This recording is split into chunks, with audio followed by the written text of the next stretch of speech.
मैं अर्चना सिंह, कक्षा 11 हिंदी में आप सभी का स्वागत है। हम भ्रमर गीत के चौथे और पाँचवें पद्य को पढ़ चुके थे। अब आइए छठवें को देखते हैं, जिसमें कवि कौन है? सूरदास जी। वह एक हारिल पक्षी का उदाहरण देते हुए कृष्ण के प्रति गोपियों की अनन्य भक्ति, अनन्य प्रेम के बारे में बताते हैं। देखिए क्या कहते हैं।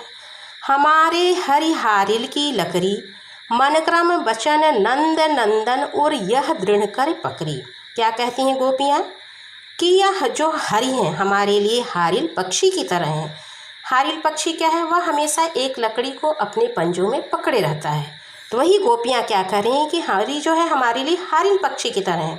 जैसे हारिल पक्षी एक क्षण के लिए भी लकड़ी को नहीं छोड़ता, उसी तरह से हमने कृष्ण को मन के द्वारा, कर्म के द्वारा, वचन के द्वारा, किसे? नंद नंदन, जो नंद को आनंदित करने वाले कृष्ण है, और यह दृढ़ कर पकड़ी, अपने हृदय में अच्छी तरह से जकड़ करके पकड़ लिया है। जागत सोवत स्वप्न दिवस निसी, कान्ह कान्ह जकरी, जकरी मतलब जपना। क्या कहती हैं गोपियाँ? चाहे हम जगें या सोएं, सपन हो, दिन हो या रात हो, हमेशा कृष्ण को ही पुकारती रहती हैं, कृष्ण का ही जप करती रहती हैं। एक क्षण के लिए भी हम कृष्ण को भुला नहीं पाते, चाहे हम जग रहे हों, सो रहे हों, स्वप्न हो, रात हो या दिन हो। और क्या कहती हैं? सुनत जोग लागत है ऐसो, ज्यों करुई ककरी। हे उद्धव, यह जो आप योग साधना की बात कह रहे हैं, यह योग साधना की बात हमें कड़वी ककड़ी की तरह लग रही है। आप ही जानते होंगे कि अगर ककड़ी कड़वी हो गई है तो उसे कोई खाता नहीं है, क्योंकि वह नुकसान करती है। तो वही कह रही हैं कि आपकी योग साधना की बात कड़वी ककड़ी की तरह या हमें नुकसान पहुंचाने वाली है। सूतो व्याधि हमको ले आए, देखी सुनी न करी। आप ऐसी व्याधि हमारे लिए लाए हैं, ऐसा कष्ट देने वाला यह आप संदेशा हमारे लिए लाए हैं, जिसके बारे में हमने कभी देखा नहीं, सुना नहीं, और जिसे हमने कभी किया नहीं। यह तो सूर तिनहि लय सैपो, जिनके मन चक्री। क्या कहती हैं? हमारा मन तो एकाग्र है, हम किसी ब्रह्म को खोजना नहीं चाहते। यह जो आपका ज्ञान का उपदेश है, यह जो आपकी योग साधना है, यह आप उन्हीं को सौंपिए जिनका मन चक्री की तरह है, जिनका मन एकाग्र नहीं है। इसमें क्या है? कवि ने गोपियों के कृष्ण के प्रति अनन्य प्रेम का वर्णन किया है और दृष्टांत के द्वारा उस प्रेम को दर्शाया है, ब्रजभाषा है। अब आइए अगले को देखते हैं। यहाँ जब कृष्ण उद्धव को अपना संदेशा देते हैं और उद्धव संदेश लेकर के आते हैं, ज्ञान की बात उद्धव करते हैं, तो गोपियाँ उद्धव से क्या कहती हैं, उसी का वर्णन कवि ने किया है। उद्धव जोग जोग हम नहीं। हे उद्धव, आप यह जो योग साधना की बात कर रहे हैं, उस योग साधना के योग्य हम नहीं हैं। यहाँ पे जोग जोग शब्द 2 बार आया है। जब कोई भी शब्द एक से अधिक बार आए लेकिन उनके अर्थ अलग अलग हो, वहाँ पर यमक अलंकार होता है। अब यहाँ पे एक जोग का अर्थ है योग साधना और दूसरे जोग का अर्थ है योग्य, इसलिए दोनों के अर्थ अलग अलग हैं, यमक अलंकार है। और क्या कहती हैं गोपियाँ? अबला स्यार ज्ञान कह जाने, कैसे ध्यान धराएं।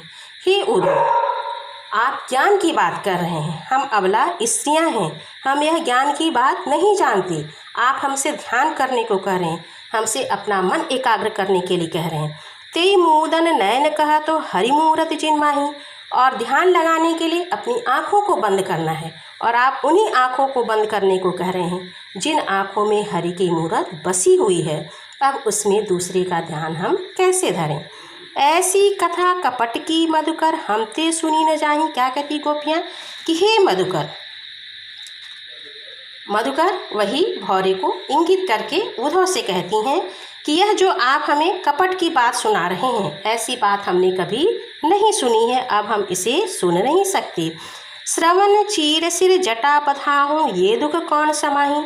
आप हमें योगियों की तरह अपने कान को चीरने, सिर पे जटा बांधने की बात कहते हैं, यह सब दुख हम सहन नहीं कर सकते। चंदन तज अंग भस्म बतावत, बिरह अनल अतिदाही। और आप हमें चंदन को त्याग करके अपने शरीर पे भस्म लगाने की बात कह रहे हैं, जो कि हमारे विरह के ताप को और अधिक बढ़ाने वाला है, उसे हम और अधिक सहन नहीं कर पाएंगे। जोगी भ्रमत जाहि लगी भूले, सोते हैं अपमाही।